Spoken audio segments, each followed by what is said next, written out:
Hi guys, this is Michael from Boardgames Chronicle again. Today I have the pleasure of presenting to you El Rey Planeta, the Planet King, a game by Nuts Wargames and designed by Ivan Notario. This is one of the games which is part of my Essenspiel 2024 haul, and I believe will be very interesting addition to my collection. What I will do today, I'm creating the first look at material. That means that we'll look at the game components and a bit at the rules. So it will not be a pure unboxing when we only look at the components. It will be not a full how to play game because we'll not be talking about each and every rule, but something in between. This game, thematically, historically, tells the history of Philip IV.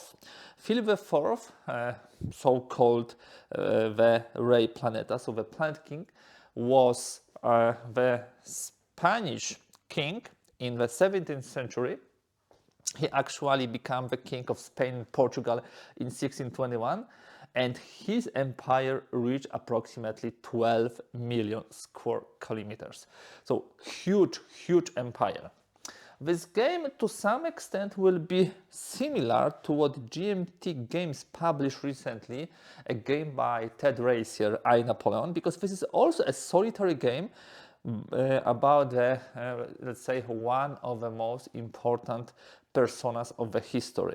No, Philip IV was probably the most powerful king of his time, of the 17th century, the biggest kingdom, a lot of wars, and it also, what is interesting, covers the period about which we do not have too many games.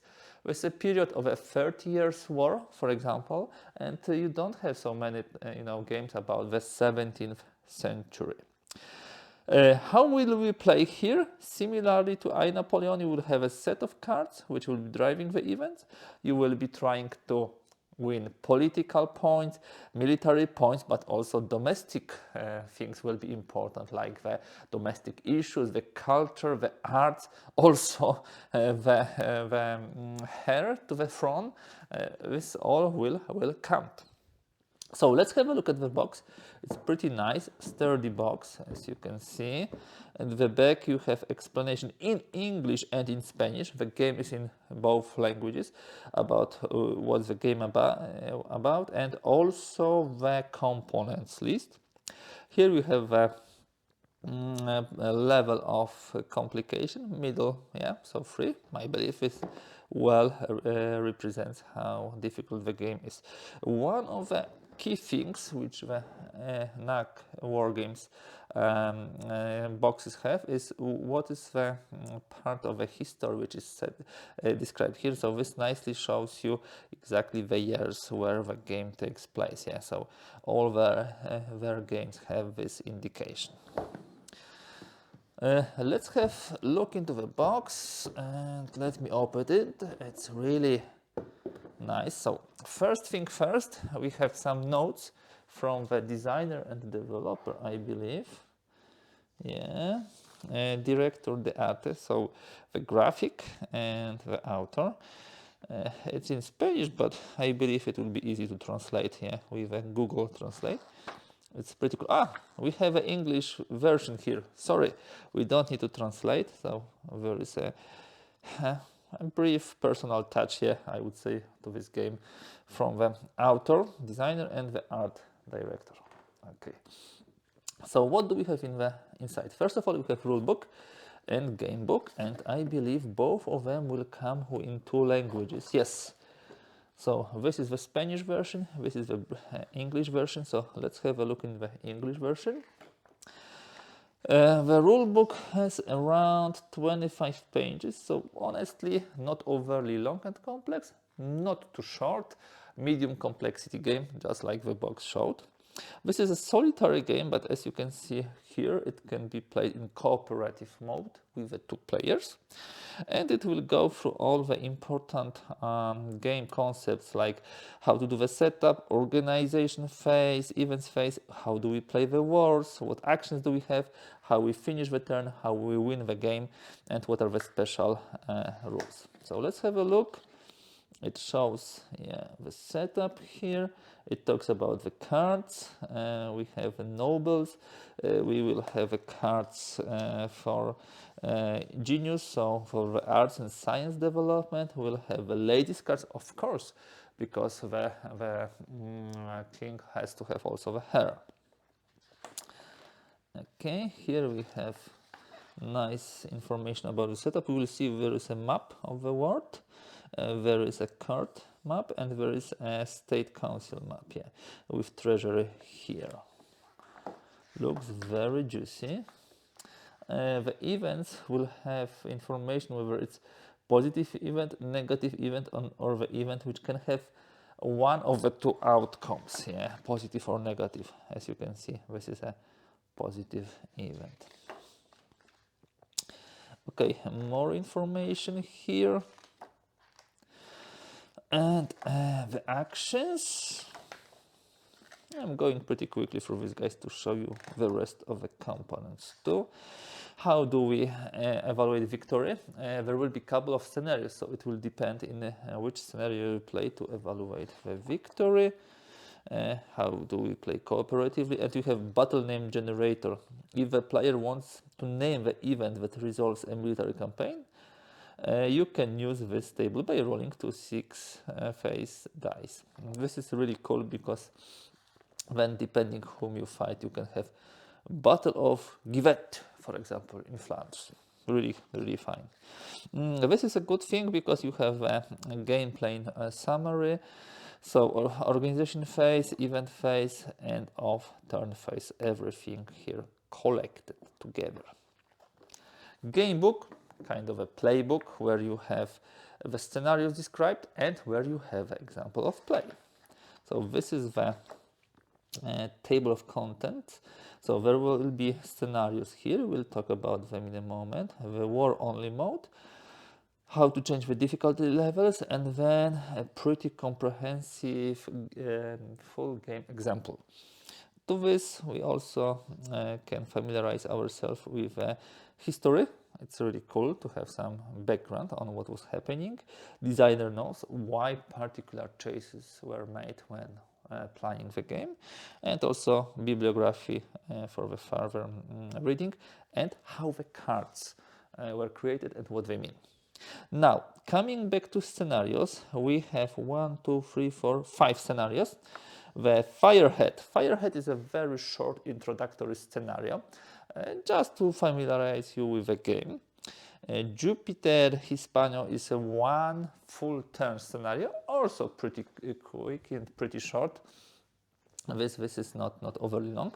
Then we have 2 medium-sized scenarios, Anni Mirabiles and Anni Horribiles. The first one is 4 turns, the second is also 4 turns, but the first focuses on the first 4 turns of a full campaign and the other on the turns 5 to 8. And of course, you may guess the Planet King is a full campaign, 8 turns from 1 to 8, the whole long game. So I'm really glad that we have this, let's say, gradual exposition to the game by smaller scenarios. It really helps you to get into the game. So Firehead is the first one.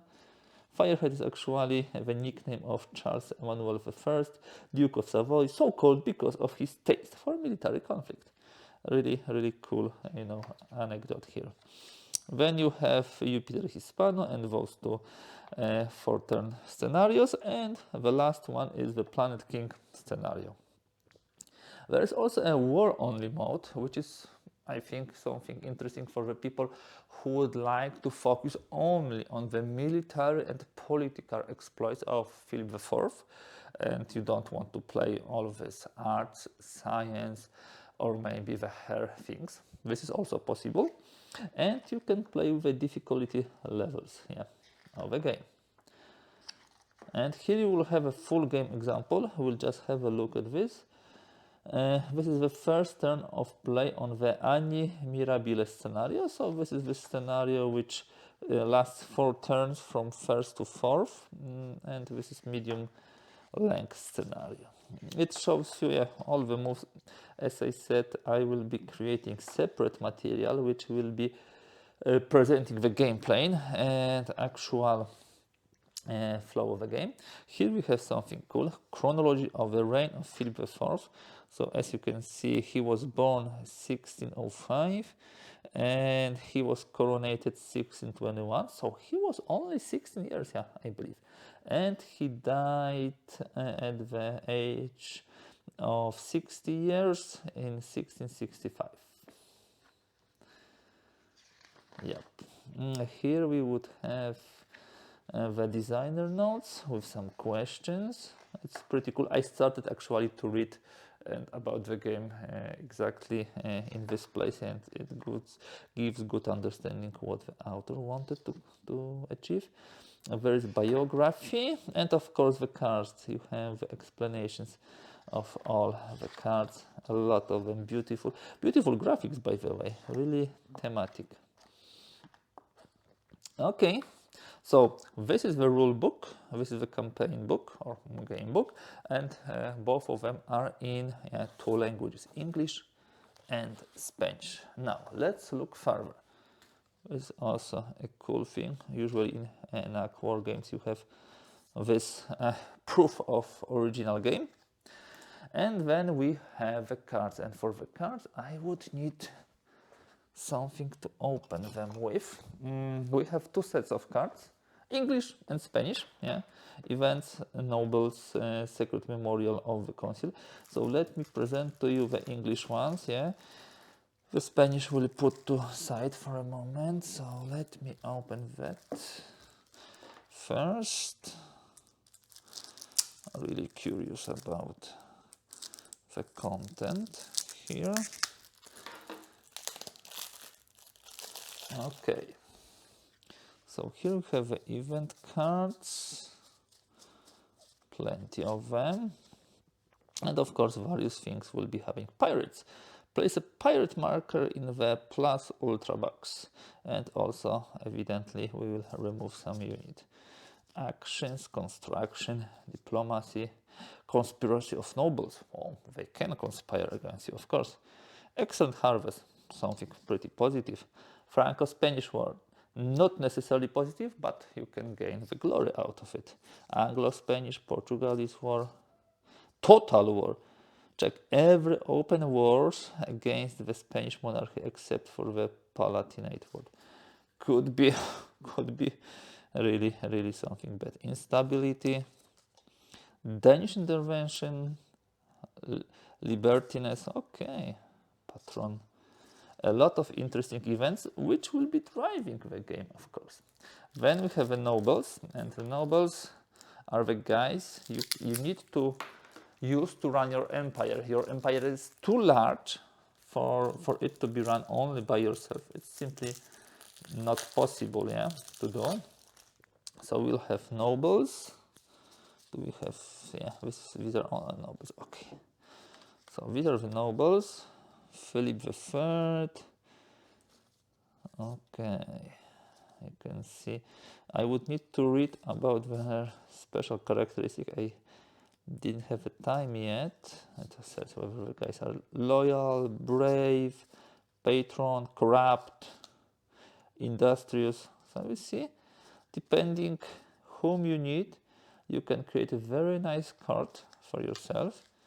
This is really cool. Also, it reminds me of the mechanics in I, Napoleon, where you are building this card. Some of the guys have positive, some of them have negative, some have both areas which will be strengthening, and in one dimension your country, and in another your empire will be weakened. It can be. And what's the last? These are secret memorial of the council. So let me put here king ladies, yeah, of course. There are several of king ladies. You know, it's also important for the monarchy to thrive and to continue to have a legitimate heir. So yeah, we'll be also need to make sure, just like in I, Napoleon, then you have genius. So the genius cards are connected with arts and science. Yeah, exactly, which you would like also to develop. Yeah, there are a lot of them here. Secret Memorial of the Council. What is it? That's pretty cool. Additional points which we are getting for accomplishing some feats. And we have a couple of additional events which I will simply add to the event deck here. So events, nobles, genius, king ladies, and secret memorial of the council. Then we have some money, treasury. You know, as Napoleon said, what do you need for war? Money, money, and money. Now let's have a look here. Some cubes to mark the tracks, the strength of the forces on the map. And here we go to the map. Let me put it aside for a moment. This will be the world map from the perspective of Philip IV. Okay, what do we have here? First of all, we have Spain. The center is in Italy. Yeah. This is the Africa. This is the Europe. These are the colonies: Philippines, Portuguese Indies, Formosa, Marianas, and Southern America. I believe these are the strengths of the army of Picardy. So France, army of Catalonia, of Picardy versus France, army of Catalonia versus France, evidently. This is army of Italy versus France, Mediterranean Fleet versus Turkey, army of Palatinate versus Habsburgs, yeah, most probably, I believe. So yeah, you have a lot of strength tracks, and you will have governors of France, viceroy of Indias, viceroy of Italy, ambassador in Austria. Ambassador in Austria. Okay, and of course on the other side of the map you will have the Spanish version. Let us have a look. What else do we have in the box? I believe player aids and reference sheets will be there. Yeah, I'm right. So reference sheet and government actions, political, royal, simple actions. And here is the version in Spanish. So we have two reference sheets because you can play it cooperatively, just a reminder. Then we have some tokens we'll be using on the map. Evidently some forces, some generals on the French side, Turkish side, English. These are the Netherlands, actually united provinces during this time. Yeah. And even more markers, not overly many. Yeah, this is definitely not a counter-intense game. Then we have two more things. One, okay, this is will be most probably the court. So geniuses, your royal mistress, Valido. Valido would be the second player. If you could play two players, you can play with the second player, the queen, and the nobles in your court. The other side is of course in Spanish. And then you have the treasury and also some additional stuff here. Let me just check in the rule book what this map was about. And maybe if I turn to the English side, yeah, it will be easier for me to simply grasp it. Okay, so we have royal actions, government actions, political actions, events, treasury. You have also the summary of this. Nice. victory points also, and victory points will show you where do you finish the game with what value. And yeah, Pacific Ocean, Marianas, Formosa, Amazon River, so these are the expeditions. Wow, beautiful. Really, the game looks very delicious, very interesting. Can't wait to start playing it. I have actually appetite for such solitary one-player games when you actually follow the footsteps of famous personas like Napoleon I, like Mr. President from GMT Games, which was more, abstract, but still a one-player game. Here we have also one-player game when you play as a Philip IV, the Planet King El Rey Planeta. So guys, that will be all for today. I believe what you would like to see and what I will create next will be some how to play videos or teach and play where I will be showing you the actual game. We'll most probably use some of the shorter scenarios to present the game flow. That's all for today. If you like this video, kindly please give thumbs up. If you'd like to see more content like this, do not hesitate and subscribe. That's all for today. Thanks for watching and thanks for being with me. See you.